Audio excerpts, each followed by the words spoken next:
Cada vez las mujeres apuestan por más carreras denominadas STEM, que les permiten insertarse en rubros como la ciencia y la innovación. Queremos profundizar en cómo ganan terreno en estos escenarios. Para eso estamos ya en contacto con Carolina Torrealba, directora de Foro Innovación, fundación que entrega hace 16 años el Premio Nacional de Innovación ABON y también ex subsecretaria de Ciencias, Tecnología, Conocimiento e Innovación. Muchas gracias por acompañarnos. Muy buenas tardes. Hola, muy buenas tardes. Y actual vicerrectora de investigación de la Universidad Andrés Bello también. Ah, sí, me faltaba justamente ese Cargo cargo. actual, Muy sí. importante. A ver, Carolina, quiero entrar en este punto, pero primero entender de qué se trata esto de STEM, de las carreras STEM. ¿De qué estamos hablando? Estamos hablando de las carreras que abordan las materias de ciencia, tecnologías, ingeniería y matemáticas. Y que existe esta correlación, ¿cierto?, de que son también las carreras que reciben menos mujeres y por lo tanto su presencia ahí es más baja. Esto cuando uno considera el global de la población que ingresa a la educación superior, podemos ver que se distribuyen más o menos igual hombres y mujeres en el número total, pero cuando tú los segregas por el tipo de carreras, ahí ves diferencias importantes. Entonces, las pedagogías tienen muchas más mujeres, en algunas carreras de la salud muchas más mujeres, pero ciencia, tecnología, ingeniería y matemática tenemos una menor participación de mujeres en estas áreas. Ahora, ¿cuáles son los obstáculos ahí? ¿Por qué hay menos mujeres en estas carreras? Porque uno desde la lógica, lo concreto y la vida, el mundo no se entiende cuál podría ser la diferencia entre hombres y mujeres. No hay diferencias, pero efectivamente en la cantidad de hombres y mujeres que existen en estas carreras se nota que hay una realidad que es preocupante, que finalmente también impide el desarrollo, en este caso del país, por ejemplo. Claro, hay muchos diagnósticos. Uh-huh. Déjame contarte cuáles son los temas centrales. Primero, yo creo que tal vez el que es más potente es un tema cultural. ¿Cierto? Las mujeres durante varios siglos estuvieron excluidas de los espacios, por ejemplo, académicos, por ejemplo, de creación de conocimiento, cualquier esfera de influencia. Y eso ocurre en muchas disciplinas, ¿cierto? O en la empresa también ocurre.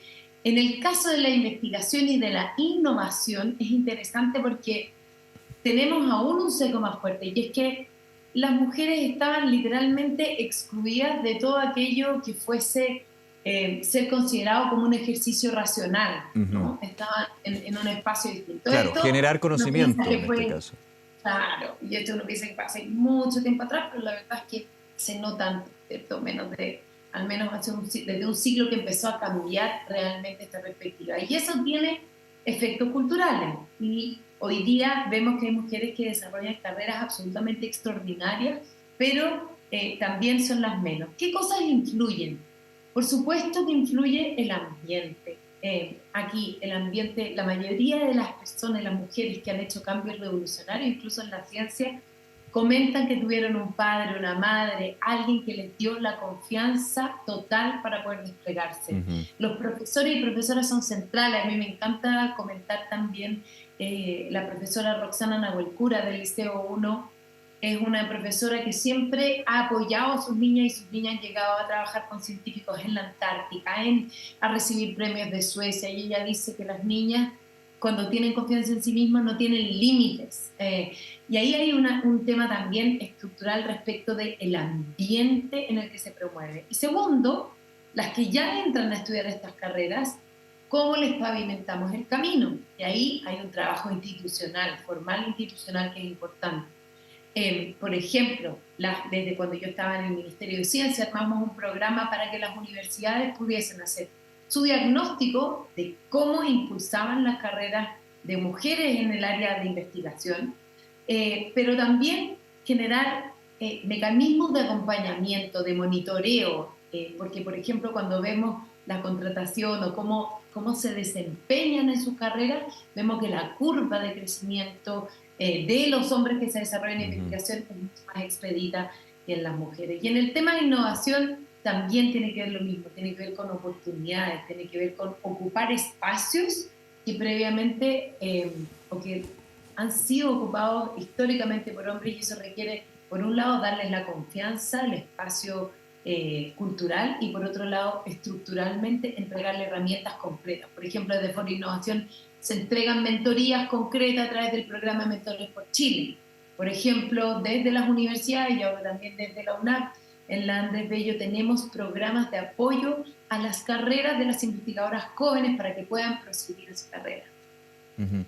Ahora, obstáculos, también hay un tema histórico, cultural, pero quiero hacer la pregunta, Carolina, desde tu experiencia también, como autoridad en su minuto en el Ministerio de Ciencia, como subsecretaria, si es posible desde la política pública ir imponiendo y motivando, impulsando lo que son estos espacios justamente para que las mujeres puedan ocupar estos ambientes de ciencia y tecnología desde la academia hacia lo que es el ámbito profesional. ¿Existen ahí algunas alternativas o hay que avanzar también en eso? Totalmente. O sea, nosotros en el Ministerio lo que hicimos fue transformar, básicamente, como era la creación del Ministerio, entonces nos tocó la etapa de implementación, de instalación, y lo que hicimos fue precisamente que el tema de en el fondo, la equidad en la participación, instalar mecanismos de equidad transversales y que la aspiración por la igualdad de género en la investigación y en la ciencia estuviese en los huesos del nuevo ministerio. ¿Qué implica eso? Políticas públicas que permitieron apoyar, por un lado, al sistema académico universitario para reforzar los liderazgos femeninos a través de varios instrumentos, o sea, desde cursos de liderazgo, desde, como te decía, programas y fondos específicos que entregamos a las universidades para que apoyen y para que entreguen herramientas específicas, para que hagan sus propias brechas. Por ejemplo, brechas salariales, brechas de oportunidades, brechas respecto de cómo distribuir sus cargos, etc. Y por otra parte, transformando los mismos instrumentos del Estado, o sea, los instrumentos de la Agencia Nacional de Investigación y Desarrollo durante los 2 años que estuvimos, se revisó cada uno para ver la pertinencia respecto de si es que era necesario o no incorporar medidas de equidad. Por ejemplo, desde las más obvias, como el reconocimiento de la maternidad en la productividad científica, hasta otras más sofisticadas. ¿Cómo hacemos para que el liderazgo de los centros de investigación también se avance en el liderazgo de mujeres que son los cargos más visibles, que la ciudadanía los ve, son los que ustedes entrevistan, ¿cierto? ¿Cómo podemos tener mujeres expertas también que estén dando la voz de cara a la sociedad?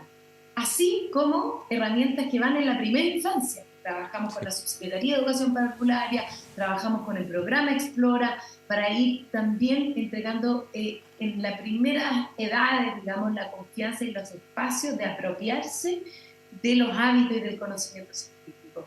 Desde eso, como te decía yo, también a reconocer referentes históricos culturales, no solamente referentes actuales, referentes de nuestra historia reciente, no solamente la tan mencionada Eloísa Díaz, mujeres como Justicia Spa, mujeres como también Adelina Gutiérrez, mujeres que fueron pioneras en el desarrollo. Justicia Spa fue la primera mujer ingeniera de Chile y de Latinoamérica en 1919, fue calculista de puente.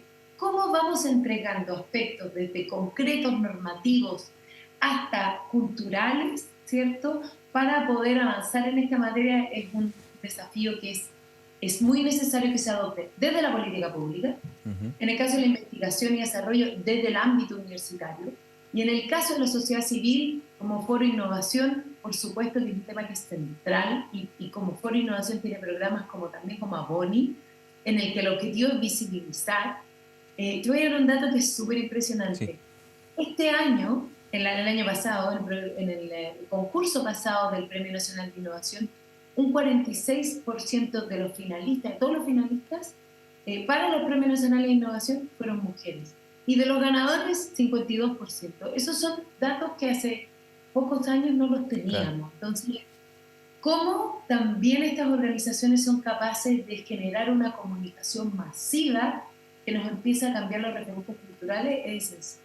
Por último, Carolina, siempre uno mira hacia afuera, pero obligándose a tomar buenas experiencias internacionales, pero adaptándolas a la realidad de los países, en este caso de Chile. También, ¿qué se puede hacer en ese sentido de países donde se ha logrado motivar, incentivar y generar espacios donde las mujeres puedan insertarse en este tipo de carreras y en este tipo de áreas? Mira, ese trabajo nosotros lo hicimos cuando me tocó liderar la primera Política Nacional de Igualdad de Género en el Ministerio de Ciencia, y lo hicimos en conjunto con varios ministerios y también con Cancillería. Obtuvimos políticas comparadas y reuniones, de hecho, presenciales. El tiempo me jugó una mala pasada, no me acuerdo exactamente el número, pero eran más de 30 países y delegaciones con quienes pudimos obtener cómo era su situación, su estado del arte, qué medidas habían tomado y cómo está. Lo que es súper interesante, bueno, nosotros tomamos eso como base para la Política Nacional de Igualdad de Género, que además no solamente se convirtió en una política nacional de carácter interterritorial que dictó el presidente, sino que también se transforma en un compromiso de Chile frente a ONU Mujeres. Entonces hay un compromiso frente al cual hoy día lo que nosotros comprometimos, tenemos que hacernos cargo de esos cambios frente a la comunidad internacional.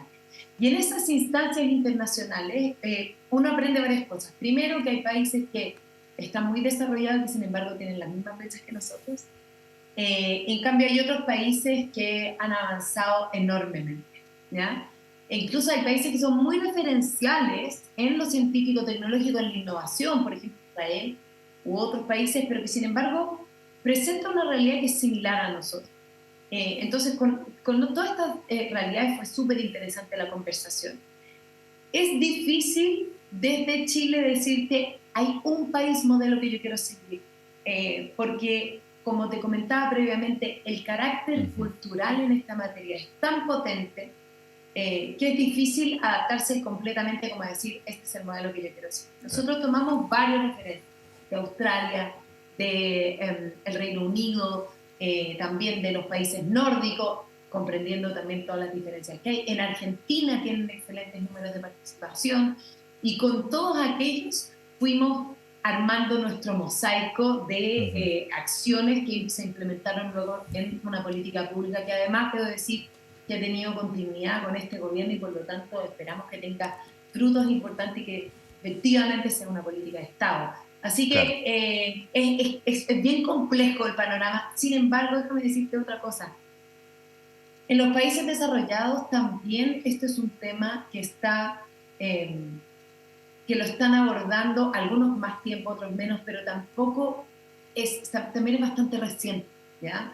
La Academia de Ciencias de Estados Unidos lanza su primer diagnóstico respecto de la situación de las mujeres en las áreas STEM el año 2018, ¿cierto? Y eso genera también un cambio, se generó una serie de Netflix, que si la puedo recomendar, se llama Mujeres y Ciencia, a raíz de ese informe, y eso termina generando bastantes cambios al interior, en el fondo provocando cambios para universidades y para el sistema estadounidense también, pero es un asunto en que todo el mundo se está moviendo con bastante determinación, particularmente en los últimos 4 años. Carolina Torrealba, nuevamente agradecerte esta conversación y muy importante también dentro de lo que es el Foro de Innovación, pero a realidad de lo que es el ámbito académico, la sociedad civil, en términos de este punto, de la ciencia, la tecnología y cómo las mujeres también siempre han sido un aporte, pueden serlo aún más cuando se da justamente el espacio para que puedan hacerlo. Muchísimas gracias. Muchas gracias a ti. Que estés muy bien, buena tarde.